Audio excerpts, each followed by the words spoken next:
नमस्कार साथियों, मैं Purushottam Kumar tricky math with Purushottam channel पर आपका स्वागत है। रेलवे घटना चक्र बुक रेलवे के जितने भी एग्जाम हुए उसके मैथ का सोल्यूशन किया जा रहा है और ये वीडियो 19वां पार्ट होगा। तो अगर इस चैनल पर आप पहली बार देख रहे हैं तो चैनल को सब्सक्राइब करना ना भूलें और दोस्तों के साथ शेयर जरूर करें। और अगर वीडियो आपको अच्छी लगती है, हमारा ट्रिक पसंद आता है तो आप इसे लाइक जरूर करें।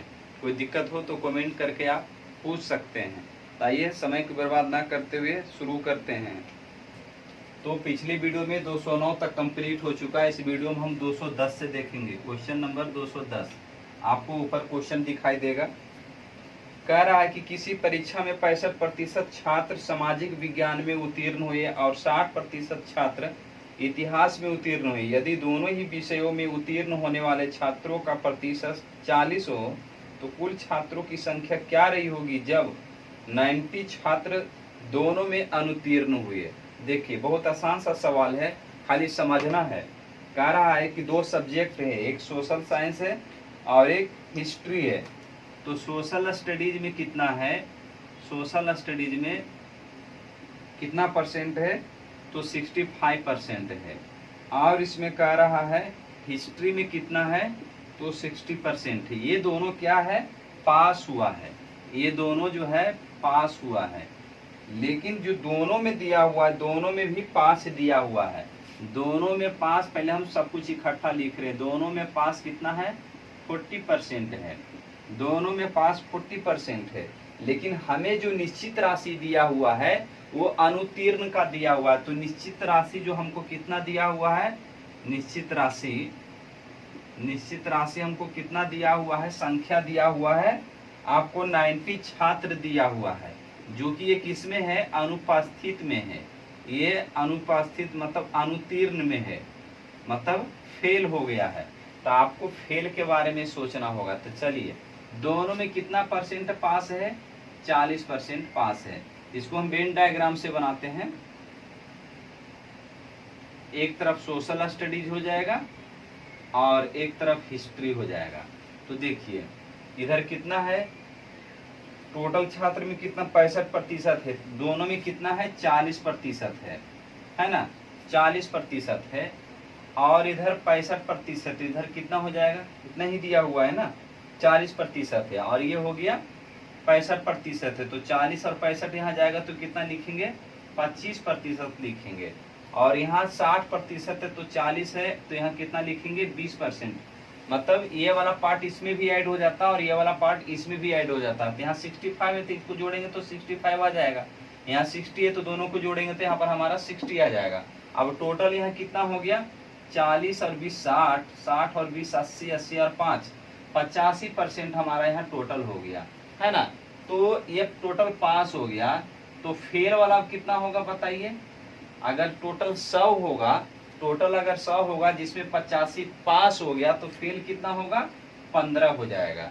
15 हो जाएगा फेल। यहाँ फेल कितना है, 90 है। यहाँ फेल कितना आया, 15 आ गया। अब आपको क्या पूछ रहा है प्रश्न में, प्रश्न में पूछ रहा है कुल छात्रों की संख्या कितना है।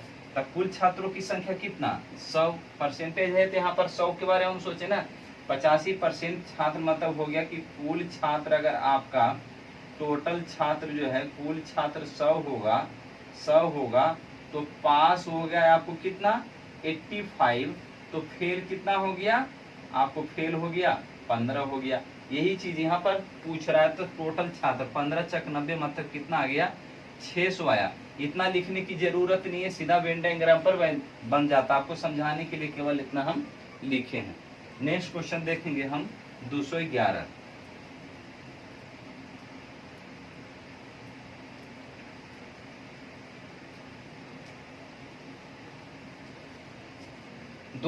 में कहता है कि किसी संख्या को 119 से भाग देने पर 19 शेष बचते हैं, तो इस संख्या को 17 से भाग देने पर शेषफल क्या होगा। तो बहुत आसान है। ऐसा वाला क्वेश्चन पिछले बार भी हम पिछली वीडियो में भी है, वहां भी जाकर के देखिए आपको मिल जाएगा। तो कह रहा है कि 119 से हम भाग देते हैं, 19 से भाग देते हैं तो शेषफल 19 बचता है। तो यहाँ कह रहा है कि 17 से भाग देंगे तो कितना बचेगा। तो आपको बताए थे कि इससे क्या होना चाहिए, डिविजिबल होना चाहिए, है ना। इससे ये डिविजिबल होना चाहिए, तभी ये काम करता है नियम। तो डायरेक्ट 17 से इसमें भाग दे देंगे हम, तो 17 से भाग दे देंगे तो शेष कितना बचेगा, 2 बचेगा। 17 का 17, 2 शेष बचेगा, तो हमारा आंसर 2 हो गया। इसमें पेन चलाने की जरूरत नहीं। नेक्स्ट क्वेश्चन देखेंगे हम 212। 212 में क्या कह रहा है, एक थैली में 25 पैसे, 10 पैसे और 5 पैसे के सिक्के 1, 2, 3 के अनुपात में है। अगर कुल मान रुपया 30 हो तो 5 पैसे की सिक्कों की संख्या क्या है। देखिए सिक्का क्या क्या है, 25 पैसा है और 10 पैसा है और 5 पैसा है, और इसके सिक्का का रेशियो दिया हुआ है, 1 रेशियो 2 रेशियो और 3 दिया हुआ है। तो आपको कह रहा है कि निश्चित राशि रुपया में दिया हुआ है, ये 30 रुपया निश्चित राशि हो गया, तो इसको ये सिक्का की संख्या हो गया। आपको ये ध्यान रखना है कि अगर निश्चित राशि रुपया में होगा तो इसको भी हमको रुपया में लाना है, अगर निश्चित राशि सिक्का में होगा तो इसको भी हमको सिक्का में कन्वर्ट करना पड़ेगा। तो निश्चित राशि यहाँ रुपया में दिया हुआ है तो अनुपात हमेशा सिक्का में ही रहेगा। तो देखिए यहाँ पर करेंगे तो कितना हो जाएगा, 25 पैसा हो गया, और यहाँ पर 20 पैसा हो गया, और ये 15 पैसा हो गया, है ना। 25 पैसा के 1 रहेगा तब 25 पैसा होगा, 10 पैसा 2 रहेगा तब 20 पैसा, 10 दूनी 20, 5 या 15 पैसा, टोटल कितना हो गया 25 और 20 45, और 45 और 15 कितना हो गया 60 पैसा हो गया। तो 30 रुपया है, यहाँ 60 पैसा है, तो रुपया को पैसा बदलने के लिए हम 100 से भाग देंगे, तो यहाँ बटा 100 लिखेंगे, 1 जीरो कैंसिल हो जाएगा, ये हो जाएगा 6 पचे 30 और ऊपर चला जाएगा तो हो जाएगा कितना 10 पचे 50 हो गया, मतलब आपको 50 आया। तो प्रश्न पूछ क्या रहा है, तो 5 पैसे के सिक्का की संख्या पूछ रहा है, 5 पैसे के सिक्कों की संख्या। तो 5 पैसे की सिक्का कितना है 3 है, तो इंटू 3 कर देंगे, मतलब कितना सिक्का हो जाएगा 150 सिक्के हो जाएंगे। नेक्स्ट क्वेश्चन देखेंगे हम 213।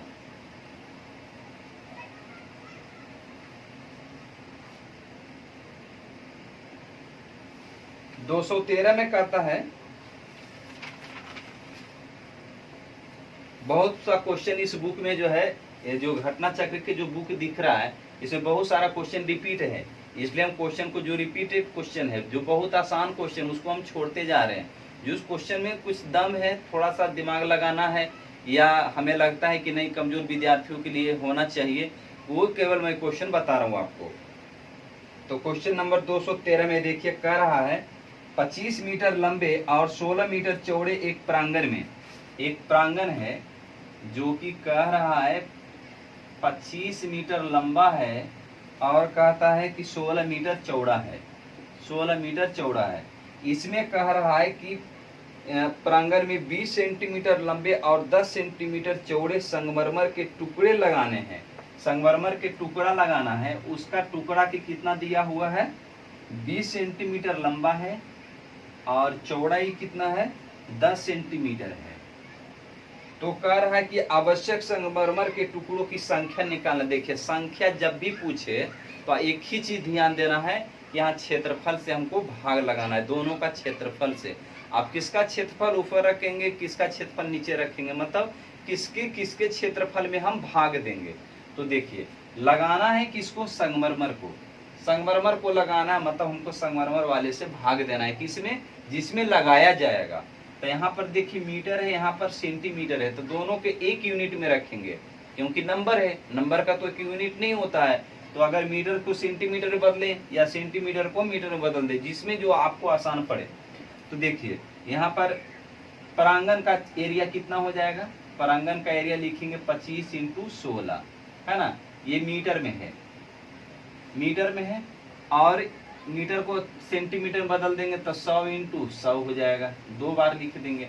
और इसका एरिया कितना हो जाएगा 20 × 10 हो जाएगा। अब यहाँ पर 2 जीरो कैंसिल हो जाएगा, और ये लिख देंगे 2 × 8 = 16, और यहाँ जाएगा 25 × 8 = 200, पर कितना हो जाएगा 2 जीरो बैठ जाएगा, मतलब कितना टुकड़ा हो जाएगा 20,000 की टुकड़ा की हमको जरूरत है, 20,000 की टुकड़ा की जरूरत है ना।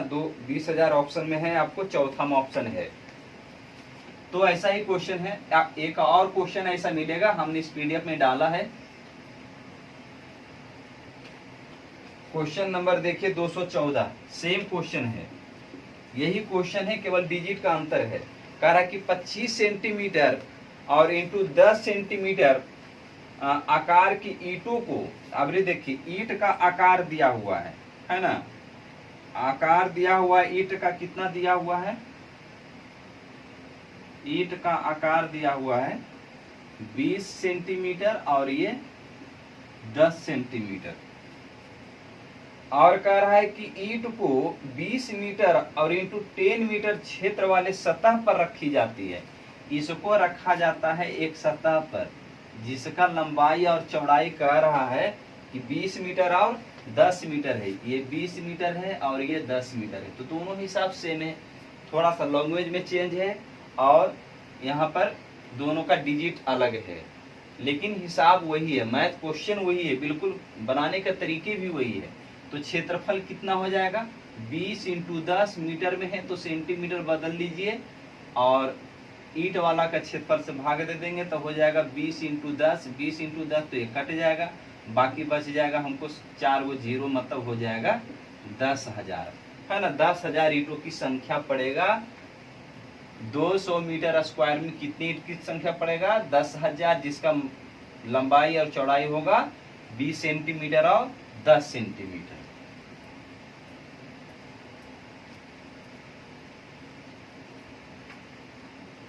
नेक्स्ट क्वेश्चन देखेंगे हम 215।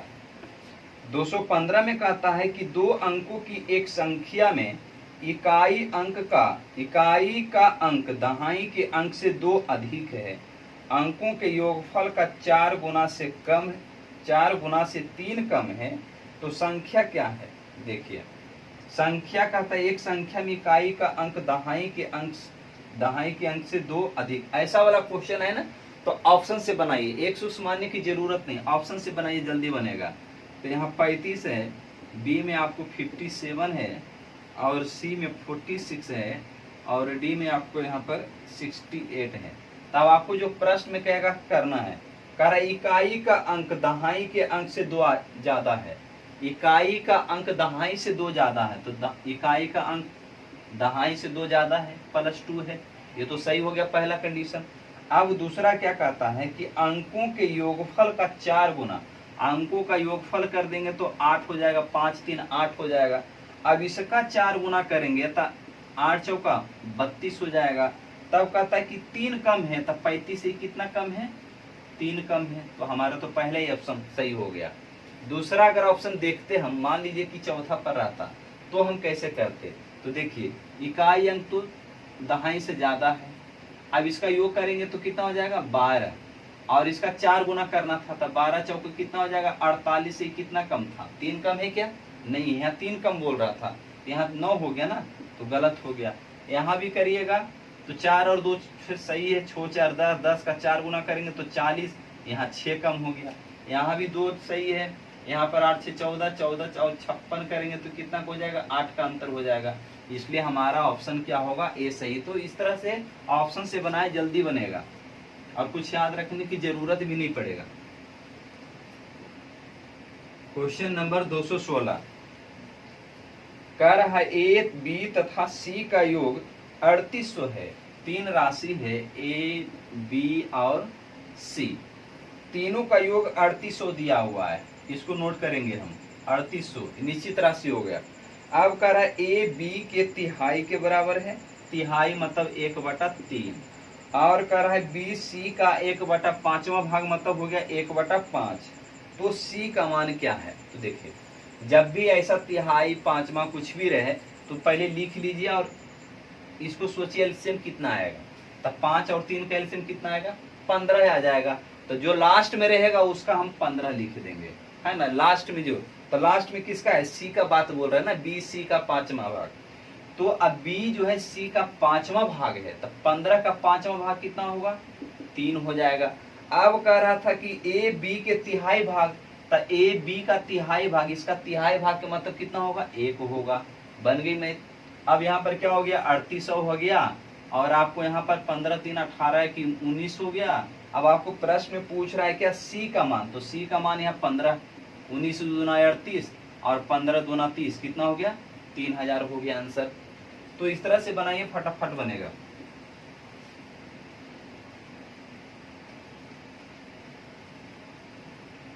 नेक्स्ट क्वेश्चन देखेंगे 217।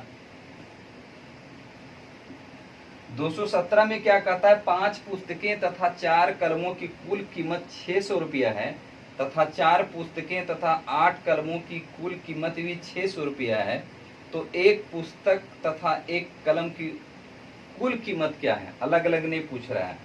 तो 5 पुस्तक है, 5 बुक है और कह रहा है 4 पेन है, का कीमत बोल रहा है 600 रुपया है, और यहाँ कह रहा है कि 4 बुक है और प्लस कह रहा है कि 8 पेन है, तो कह रहा है यहाँ भी कीमत 600 रुपया है। तो देखिए पहले तो यहाँ एक चीज हमको सेम लग रहा है, 4 बुक और 8 कलम, यहाँ 4 कॉमन ले लेंगे तो 4 दूनी 8, यहाँ 4 बच जाएगा, यहाँ 1 हो जाएगा, यहाँ पर 2 बच जाएगा, है ना। 4 कॉमन ले लेंगे तो 2 बच जाएगा और यहाँ 4 से कट जाएगा तो 15 चौक 60, मतलब 150 हो जाएगा। मतलब एक बुक और यहाँ हो जाएगा 2 पेन बराबर कितना, 150 रुपया हो जाएगा, 150 रुपया हो जाएगा। अब यहाँ पर दोनों को बराबर करने के लिए, यहाँ दोनों को अगर हम बराबर करेंगे, अगर यहाँ पर नहीं भी काटते हैं हमको और आसान हो जाता है। इसको नहीं काटते हैं, है ना, इसको नहीं काटते हैं, रहने देते हैं। 4 बुक और 8 पेंसिल बराबर 600 रुपया है। इसको 2 से काटते तो हमें आसान पड़ेगा, 2 दूनी 4, 2 चौक 8 और ये 30 दूना 60। अब दोनों को घटा दीजिए, घटा देंगे तो ये क्या हो गया, कैंसिल हो गया। आपको 5 में से 2 जाएगा तो कितना हो जाएगा, 3 बुक बच जाएगा और यहाँ 600 में 300 जाएगा तो 300 बच गया। मतलब पुस्तक का दाम कितना आ गया, 100 रुपया आ गया, है ना। ये 100 बच गया, ये 100 रुपया आ गया। जब एक बुक का दाम 100 रुपया निकल गया तो आपको तो पेन का भी निकल जाएगा, पेन का निकल जाएगा। बुक का नाम रख दीजिए 100 पचे 500, ये 100 यहाँ रख देंगे तो 500 जाके इधर घट जाएगा तो आपको बचेगा कितना, 100 बचेगा। और यहाँ 4 है तो 4 पचे 25 चौका 100, मतलब एक पेन का दाम कितना हो गया, 25 हो गया। तो दोनों का कितना हो जाएगा, 125 रुपया आंसर हो जाएगा, आंसर। नेक्स्ट क्वेश्चन देखेंगे हम 218।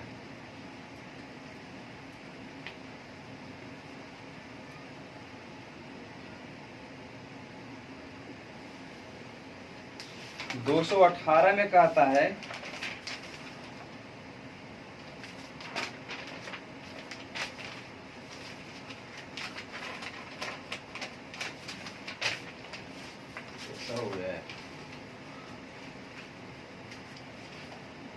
वह छोटी से छोटी संख्या क्या होगी जिसमें से यदि 5 घटा दिया जाए तो 36, 48, 21 और 28 से पूर्णतः विभाजित हो जाए। तो सबसे पहले तो हम एलसीएम निकालेंगे, कितना है, 36 है, 48 है, 21 है और 28 है। इसका एलसीएम निकालेंगे हम तो कितना हो जाएगा हमारा, 18 और यहाँ 24 हो जाएगा, 21 हो जाएगा और ये 14 हो जाएगा। फिर 2 बार में लगाएंगे, 9 हो जाएगा, 12 हो जाएगा, 21 हो जाएगा और ये 7 हो जाएगा। 3 बार में लगाएंगे, 3, 4 और ये 7 हो जाएगा, 7 हो जाएगा। 7 बार में लगाएंगे तो 3 हो जाएगा, 4 हो जाएगा और 1, 1 हो जाएगा। तो आपको यहाँ कितना हो गया, 2 दूनी 4, 4 तिया 12, 12 सत्ते 84 और 84 इंटू 12 कर देंगे तो इससे 12 निकाल लीजिए, इसको 12 गुने 7 लीजिए और 12 12 144 हो जाएगा। 144 इंटू 7 कर देंगे, 7 चौका 28 और ये 30 हो जाएगा, 7 3 10 हो जाएगा, है ना। 1008 हो गया, 1008 आपको हो गया, एलसीएम हो गया 1008। अब आपको क्या कर रहा था कि यदि 5 घटा दिया जाए तो विभाजित हो जाएगा। इसका मतलब है कि इसमें 5 क्या करेंगे, जोड़ देंगे, मतलब हो जाएगा 1013 आंसर हो जाएगा। अच्छा, इस तरह से जी एलसीएम निकालते हैं। दूसरे तरीके से भी आप एलसीएम निकाल सकते हैं। 36 बराबर लिख सकते हैं क्या, 2 पर पावर कितना, 9 चौक 36 होता है, मतलब 2 पर पावर 2 लिखेंगे और 3 पर पावर 2 लिखेंगे, है ना। ये 4 हो गया और ये 9 चौक 36 हो गया। और इस तरह से 48 को लिखेंगे तो 16 3 48 होता है, मतलब लिख सकते हैं 2 पर पावर 4 और इंटू 3 लिख सकते हैं। 21 को लिख सकते हैं डायरेक्ट 3 इंटू 7 और यहाँ पर 28 को लिख सकते हैं हम, आपको कितना, 7 चौक 28 होता है तो 2 पर पावर 2 और इंटू 7 होता है। अब एलसीएम में क्या होता है कि जो सबसे ज्यादा पावर वाला होता है उसको लिया जाता है, और जो नहीं मिलता है उसको भी लिया जाता है। तो सबसे ज्यादा पावर वाला इसमें क्या है, 2 वाला, 2 पर पावर 4 है, 2 पर पावर 4 है। और यहाँ पर सबसे 3 का पावर वाला कितना है, 3 पर पावर 2 है। और इसमें क्या नहीं मिला, 7 नहीं मिला, 7 भी मिल गया ना। अब इसको गुना करेंगे तो आपको उतना ही आंसर आएगा। चलिए नेक्स्ट क्वेश्चन देखते हैं।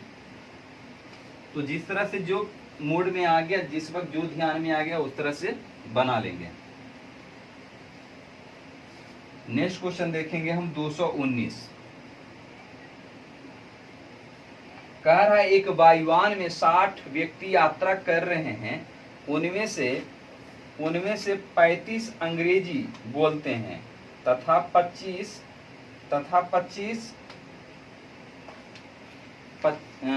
अंग्रेजी बोलते हैं तथा 20 फ्रेंच बोलते हैं और 10 दोनों से कोई भाषा नहीं बोलते हैं। तो कह रहा है उन व्यक्तियों की संख्या बताइए जो अंग्रेजी और फ्रेंच दोनों बोलते हैं। देखिए इसको भी हम वेन डायग्राम से बनाएंगे। 2 भाषा है, एक इंग्लिश है और एक क्या है, फ्रेंच है, फ्रांस की भाषा। तो आपको यहाँ कह रहा है टोटल व्यक्ति कितना है, 60 है। टोटल आपको व्यक्ति 60 है। अब इसमें कह रहा है 35 अंग्रेजी बोलते हैं और 20 फ्रेंच बोलते हैं, लेकिन 10 जो है कोई भाषा नहीं बोलने वाला, तो उसी पर बनेगा, जो दोनों में रहेगा उसी पर बनेगा। तो 10 बोलने वाला नहीं है, तो नहीं बोलने वाला डायग्राम बनेगा यहाँ। तो टोटल 60 है और इंग्लिश में बोलने वाला कितना है, 35 है। 35 बोलने वाला, तो नहीं बोलने वाला कितना होगा, नहीं बोलने वाला कितना होगा, 25 होगा, है ना। नहीं बोलने वाला 25 होगा। तो यहाँ पहले ऑलरेडी 10 है, तो मतलब यहाँ कितना लिखेंगे, 15 लिख देंगे। उसके बाद कहता है कि 20 फ्रेंच बोलते हैं, तो 20 फ्रेंच बोलने वाला है, तो नहीं बोलने वाला कितना होगा, तो 60 में 20 घटाएंगे तो 40 लिखाएगा। और 40 में पहले से 10 यहाँ ऑलरेडी है, तो मतलब यहाँ कितना लिखाएगा, 30 लिखाएगा। टोटल कितना हो गया नहीं बोलने वाला, तो 30 और 10 40, और 40 और 15 कितना हो गया, 55 हो गया नहीं बोलने वाला। अब इसमें पूछ रहा है कि दोनों बोलने वाला कौन हो सकता है, तो टोटल कितना है, 60 है। तो 60 में 55 घटा देंगे तो कितना आएगा, 5। 5 दोनों बोलने वाले हो गए। नेक्स्ट क्वेश्चन देखेंगे हम 220।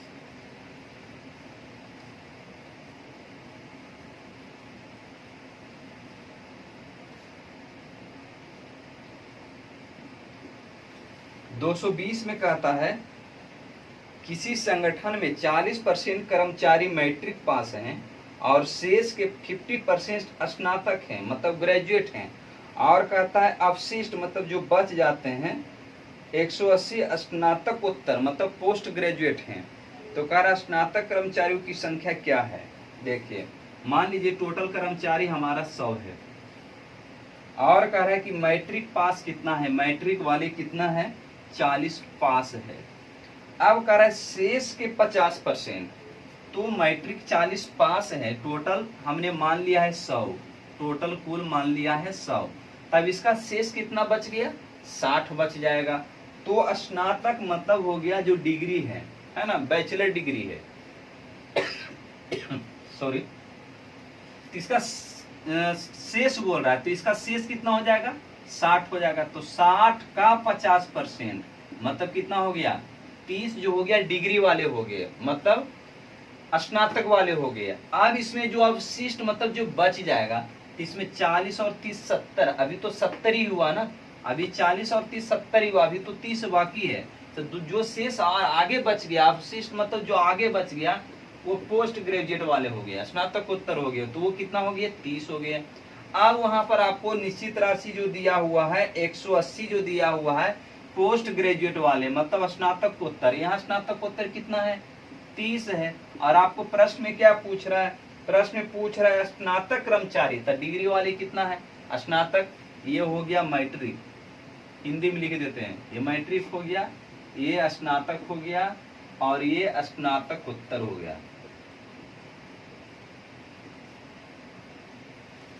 तो आपको यहाँ पर क्या हो गया, 30 स्नातक निकालना है, तो 0 0 और 3 6 18 मतलब आ गया आपको 180 आ गया स्नातक की संख्या। तो ठीक है साथियों, आज यहीं तक रखते हैं, फिर हम मिलते हैं इसी के साथ अगली वीडियो में। और आप लोग प्रैक्टिस करते रहिए, और आपको जो व्हाट्सएप ग्रुप में इसका पीडीएफ जो देते हैं उसका आप लोग भरपूर फायदा उठाइए, क्योंकि इसका हमको लिखने में टाइम भी लगता है। तो मेहनत को बेकार जाने नहीं दीजिए, वीडियो को देखिए, लाइक करिए और चैनल को सब्सक्राइब भी करिए, ताकि हमें भी मनोबल मिले।